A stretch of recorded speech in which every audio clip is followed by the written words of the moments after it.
जब भी कोई हादसा होता है या कोई भी डिज़ास्टर होता है तो एक नाम आप लोग सुनते हैं, एसडीआरएफ।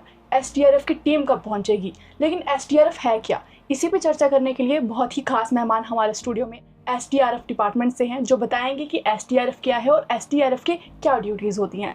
सर, बहुत बहुत स्वागत है आपका हमारे स्टूडियो में। मैडम, सबसे पहले बहुत बहुत शुक्रिया आपका, आपने हमें यहाँ समझा इस काबिल कि हम यहाँ आएँ और कुछ बातें करें इस टॉपिक पर और लोगों को कुछ अवेयरनेस दें।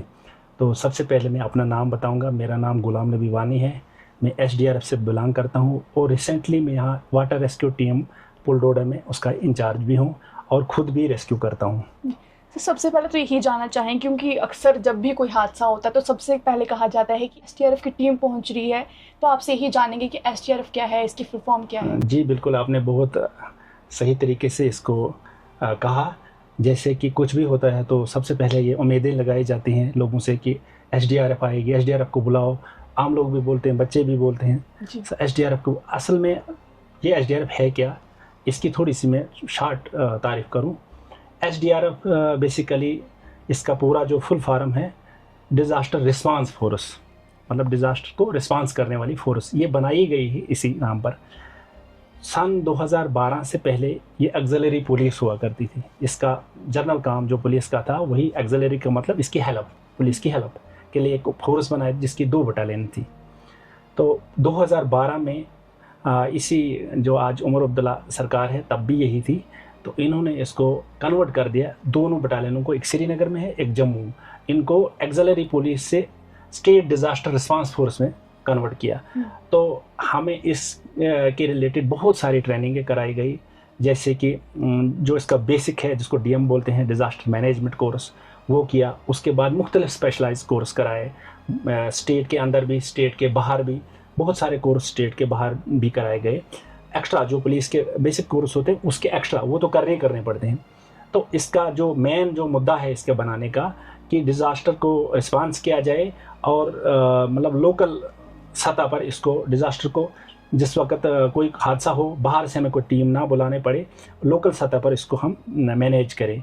इसके साथ साथ बहुत सारे डिपार्टमेंट भी इन्वॉल्व किए जो जिसको डिज़ास्टर मैनेजमेंट कहा जाता है।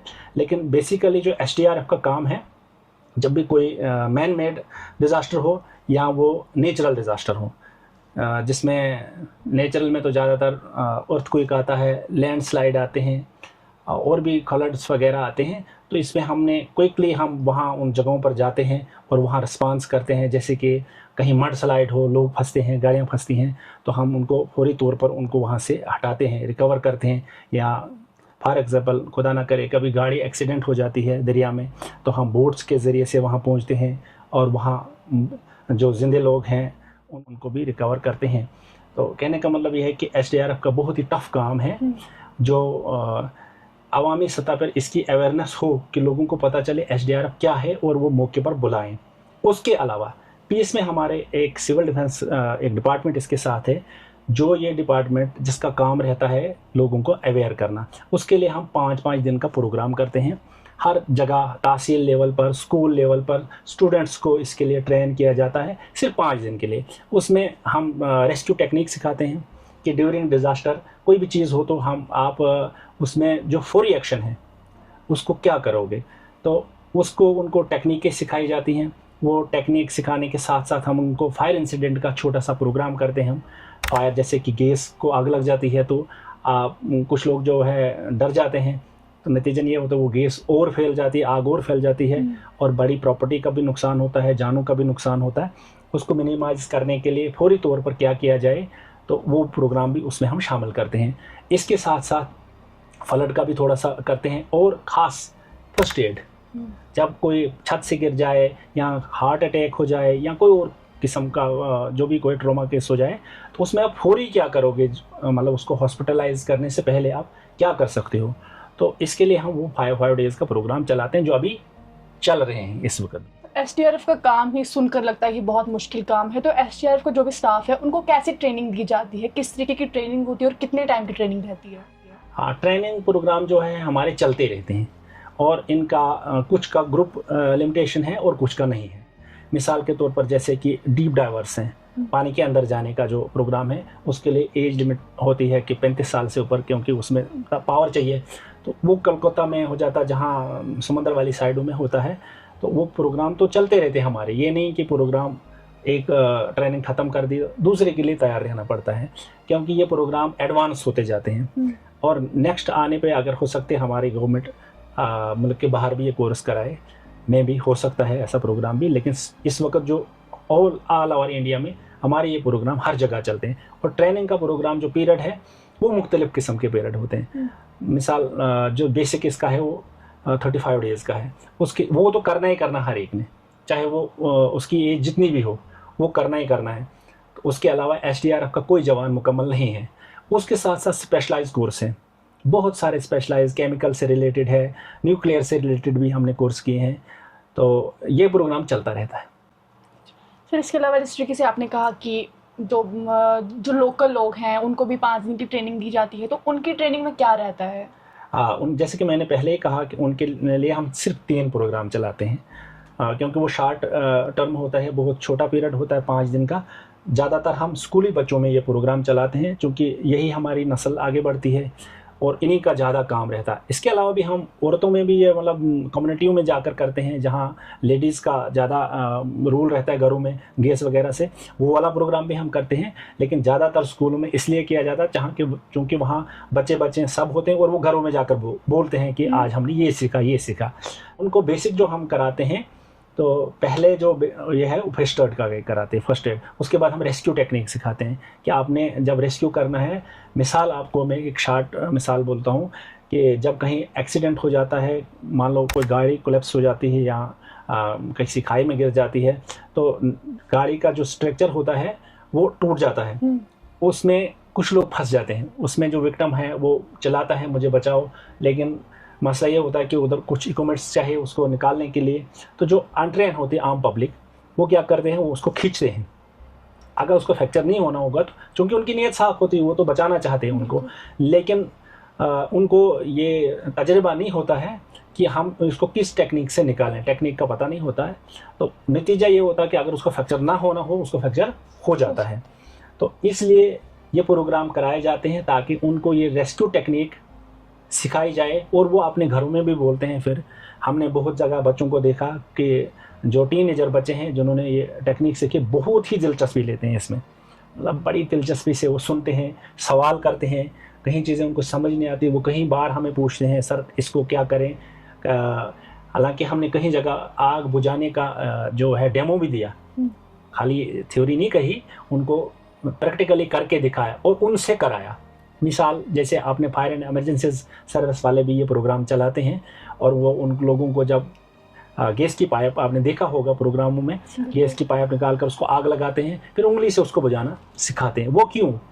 वो सिर्फ इसलिए कि इमरजेंसी में आप क्या करोगे, आपका दिल बढ़ जाएगा, आपको पता है इस चीज़ से कुछ। चूँकि अभी मेरे दिल में वहम है कि अगर गैस सिलेंडर को आग लग गई तो मैं डरूंगा, बाहर भाग जाऊंगा। नतीजा क्या होगा कि वो आग फैलेगी, प्रॉपर्टी का नुकसान होगा, जानों का नुकसान होगा और आग फैलेगी। लेकिन जिन लोगों को पता होगा, जो ट्रेन होंगे, वो जो प्रिकॉशनरी चीज़ें हैं उन पर वो अमल करेंगे और पहले ही उस पर आग। हम जब पढ़ते थे, हमारे उस इंग्लिश में एक पहला टॉपिक था spark neglected burn the house. मुझे अभी याद है कि एक चिंगारी जो है एक घर को आग में तब्दील कर सकती है। तो अगर हम उस चिंगारी पे ही काबू पाएँ तो घर जलने से बच जाएगा। तो ये प्रोग्राम हम बहुत ही इसके रेस्क्यू टेक्निक के साथ साथ हम उनको ये आग पे काबू कैसे पाना है फौरी तौर। बड़े आग पर तो वो तो फायर एंड इमरजेंसी उसके लिए महकमा बना है, उसका हमारा भी काम नहीं है, वहाँ रहता है। लेकिन जो छोटे मोटे, चूँकि चिंगारी ही आग भड़काती है, उस चिंगारी को बुझाना कैसे है वो उस पर हम पहले बात करते हैं। उसके साथ साथ रेस्क्यू टेक्निक, उसके साथ साथ फर्स्ट एड। क्योंकि आज का आपने देखा होगा जैसे कि वहाँ गुंदों में अभी वो क्रिकेटर के साथ हुआ, उस पे काफी लोग कह रहे थे कि अगर टाइम पे सीपीआर दिया अगर टाइमली उसको पानी देने के बजाय, हमने वीडियोस में देखा कि उसको पानी दिया जा रहा था, लेकिन अगर पानी के बजाय उसको सीपीआर दिया हो जाता प्रॉपरली, तो इस पे कि हम सवाल उठता है कि भाई सीपीआर किसको देना है। तो बहुत लोग ये गलती करते हैं जी, सीपीआर कैसे देना और किसको देना। तो इस पर बहुत अवेयरनेस की बहुत ज़रूरत है लोगों में कि सीपीआर हमने देना किसको है। यूँ तो गाड़ी में भी कोई बेहोश हो जाए, गर्मी से भी बेहोश हो सकता है, उसको हम सीपीआर नहीं देंगे, क्योंकि वो बंदा तो कॉन्शियस होता है ना, होश में होता है बंदा। अगर हम उसको सीपीआर देंगे तो उसको उल्टा नुकसान होता है, क्योंकि जब हम सीपीआर देते हैं उसका तरीका ये है कि आप उसको लिटाकर जो उसको प्रेस करते हैं हम उसकी चेस्ट को, तो उसको 2 से 3 इंच तो कम से कम दबाना है, इतना वजन डालना है कि 2 से 3 इंच वो अंदर हो जाए, चाहे वो होता नहीं है, लेकिन उसको, लेकिन अगर नॉर्मल इंसान को ऐसा दिया जाए तो उसका रिब्स टूट सकते हैं और उसको उल्टा नुकसान हो सकता है। तो इन चीज़ों के लिए हम अवेयरनेस करते हैं कि आपको किन लोगों को, क्योंकि उसको प्रॉपरली आप उसको पहले पल्स चेक करो, जो सबसे नज़दीकी कैरोटिड पल्स होता है उसको चेक करो, क्योंकि ये लास्ट तक चलता है। अगर यही एब्सेंट है तो फिर आपको देना है। और ये गोल्डन आवर्स, मतलब गोल्डन आवर्स नहीं कहेंगे, गोल्डन मिनट्स कहेंगे इसको। गोल्डन मिनट्स होते हैं, विद इन द मिनट आपने अगर ये 5-6 मिनटों के अंदर कर दिया, उसके बाद आप उसको हॉस्पिटलाइज करो, बाकी काम जो है डॉक्टरों का वो करेंगे। लेकिन जो बेसिक है इसका यही है कि आपको पता होना चाहिए कि किसको सीपीआर देना है, तो किसको बहुत से नहीं लोग देना। ना पैनिक हो जाते हैं इस टाइम पे, तो उन लोगों के लिए क्या मैसेज रहेगा? क्योंकि जब भी कोई हादसा होता है तो बहुत लोग ना डर जाते हैं, पैनिक हो जाते हैं, तो इस वजह से अगर कुछ चीज़ें करनी भी होंगी तो वो पैनिक की वजह से वो कर नहीं पाते हैं। हाँ बिल्कुल, आपने बहुत अच्छा सवाल किया, सही सवाल किया, क्योंकि पैनिक की वजह से आदमी जो है उसका दिमाग डिस्टर्ब हो जाता है। वो बोलता है मैं क्या करूं क्या करूं क्या करूं, सोच विचार में पड़ जाता है, या तब तक टाइम गंवा जाता है। मान लो हमारे सामने कोई विक्टिम पड़ा हुआ है, वो बेहोश हुआ है, हम क्या करते हैं, हम एम्बुलेंस को कॉल कर, ठीक है आपको वो भी करना है, बट तब तक जब तक एम्बुलेंस आएगी, लेकिन जब तक एम्बुलेंस, ड्यूरिंग द पीरियड आप क्या करोगे, तब तक हाथ पे हाथ रखोगे, क्योंकि जो नीचे पड़ा हो वो तो बॉडी बनी है इस वक्त, तब तक ऐसा ना हो कि वो डेड बॉडी बने। उससे पहले आपने वो करना, उस पर ध्यान देना। आपको घबराने की ज़रूरत नहीं। आजकल कोई चीज़ छुपी नहीं रहती है, आजकल आप कुछ भी कर सकते हो, गूगल कर सकते हो, कुछ भी कर सकते हो, यूट्यूब से पूछ सकते हो। तो आपको सीखना चाहिए, हर एक को सीखना चाहिए। जो लोग पढ़े लिखे हैं उनको तो थोड़ा बहुत इल्म होता है, उनको सिर्फ प्रैक्टिकल की ज़रूरत होती है, लेकिन जो लोग अनपढ़ हैं उनके लिए भी आज कोई चीज़ छुपी नहीं, ये तो प्रैक्टिकल करना है उन्होंने। मान लो कोई आदमी गिरा है, उसको, या आपका हम मान लो हम अपने पर ले लेंगे, हम 2-3-4 साथी जा रहे हैं, हम किसी पहाड़ी के लिए जा रहे हैं, ट्रैकिंग के लिए जा रहे हैं, हम में से एक आदमी बेहोश हो गया। अब उसको ऑक्सीजन की प्रॉब्लम हुई, क्या हुई, हमने पहले घबराना नहीं, हमने उसको चेक करना कि इसको प्रॉब्लम हुई क्या है। क्या ये गर्मी से बेहोश हुआ, क्या प्यास की वजह से बेहोश हुआ, भूख की वजह से बेहोश हुआ, या इसमें कोई डिफ़िकल्टी आई अंदर से, कोई वाइटल ऑर्गन इसका बैठ गया, कोई मान लो इसको कोई हार्ट अटैक तो नहीं हुआ चाहिए, क्योंकि बहुत सारे लोग पहले से पेशेंट होते हैं, उनको पता नहीं होता। जब वो डॉक्टरों के पास जाते हैं तो टेस्ट वगैरह करते हैं, फिर उनको पता लगता है कि इसमें कोई प्रॉब्लम है, तो फिर तो वो केयर करते हैं। लेकिन चूँकि ऐसे नॉर्मली तो पता नहीं होता है, तो हमने क्या करना, हमने उसको सबसे पहले उसके पल्स चेक करने। कुछ लोग उसके पाँव को मालिश करने बैठते हैं, ऐसा कुछ नहीं करना, पाँव उसका गर्म ही होना चाहिए। तो उसको ये है कि उसके माइंड सेल जो हैं, वो ब्रेन सेल जो है वो मर नहीं जाने चाहिए। उससे पहले हमने एलिवेशन देना, उसको हमने एलिवेशन के ज़रिए उसकी टांगें ऊपर उठानी है और उसको लिटाना है, उसको चेक करना। अगर उसका कैरोटिड पल्स जो है साइलेंट है, हमने उसको सीखे हुए तरीके से, जो हमने सीखा है उस तरीके से हमने उसको सीपीआर देना है, और उसको आर्टिफिशियल वेंटिलेशन दे, चाहे वो मोड टू मोड दो, चाहे वो आपके पास कोई इक्विपमेंट है। इसके लिए एक इक्विपमेंट भी आता है आर्टिफिशियल वेंटिलेशन के लिए, तो लेकिन हमने उसको किसी तरीके से रिवाइज करना है जब तक हमारे पास एम्बुलेंस पहुंचे, या जब तक हम किसी और व्हीकल के ज़रिए से उसको हॉस्पिटलाइज करें। फिर इक्विपमेंट का क्या क्या रहता है कि एसटीआरएफ कौन से यूज़ करती है? हर अलग अलग, देखो इसमें इक्विपमेंट तो अलग अलग तरीके आते हैं, जैसे आग से रिलेटेड आते हैं। जैसे मैंने पहले ही अर्ज़ किया आपसे कि बड़े आग के लिए हमारा काम नहीं है, उसके लिए बाज़ाब्ता एक महकमा बना हो, लेकिन छोटे आग के लिए हमारे पास थोड़े इक्विपमेंट्स से होते हैं, उनका हम यूज़ करते हैं। और ख़ास करके फर्स्ट एड का इक्विपमेंट्स हमारे पास पूरा किट रहता है, उसको हम यूज़ करते हैं ड्यूरिंग एमरजेंसीज़ के। इसके अलावा जो डिज़ास्टर बड़े होते हैं, मान लो फ्लड्स आते हैं, यहाँ तो चूँकि हिली एरियाज़ है, यहाँ वो उन एरियाओं में बोट नहीं चलती है, लेकिन जो मैदानी इलाके हैं जैसे कि जम्मू है, श्रीनगर है, वहाँ जब बाढ़ आते हैं तो वहाँ हमारी बोट्स काम करती हैं, बाज़ाब्ता जो पोर्टेबल बोट्स होते हैं, फ्लड में चलती हैं वो, और लोगों को रेस्क्यू करते हैं। आपने 2014 का देखा होगा, जब 2014 में कश्मीर में बड़ा फ्लड आया, उसमें एसडीआरएफ का बहुत अच्छा रोल रहा। जब तक एनडीआरएफ की टीमें वहाँ पहुँची, जो नेशनल लेवल की टीमें हैं वो आई। उसके अलावा बहुत सारी एजेंसियों ने काम किया, क्योंकि वो बड़ा फ्लड था, छोटा नहीं। अभी भी देखो साउथ इंडिया की साइड में अभी इस वक्त जो है फ्लड सिचुएशन चलती है, वहाँ एनडीआरएफ की टीमें और वहाँ की लोकल एसडीआरएफ की टीमें काम करती हैं। तो यहाँ हमारे ज़्यादातर जो है दरियाई चिनाब का काम रहता है, उसमें हमारे प्रॉपरली बोटें हैं जो चिनाब में ही रखी हुई हैं, तो उन पर हम जाकर जाए। यहाँ ठाठरी से लेकर हम बगलियार तक हमारा ये काम रहता है। तो ठाठरी वाले एरिया में तो बड़ी बोटें नहीं चलती हैं, लेकिन पोर्टेबल बोट का हम वहाँ भी इस्तेमाल करते हैं।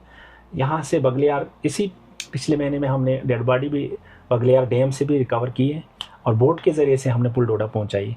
तो हमारा अच्छा काम इसमें रहता है। सर अभी तक कितना, मतलब आपके हिसाब से कितनी बॉडीज ऐसे रिकवर की होंगी आपने? देखो नंबर्स ऑफ बॉडीज़ हमने इस चिनाब में रिकवर की, और वो गाड़ियाँ भी जो एक्सीडेंट हो, उन गाड़ियों में जो लोग फंसे थे वो भी निकाले। बहुत सारे मुश्किल रहता है। देखो ये काम तो है ही रिस्की का, ये बहुत टफ काम है, इतना आसान नहीं है जितना देखने में आता है।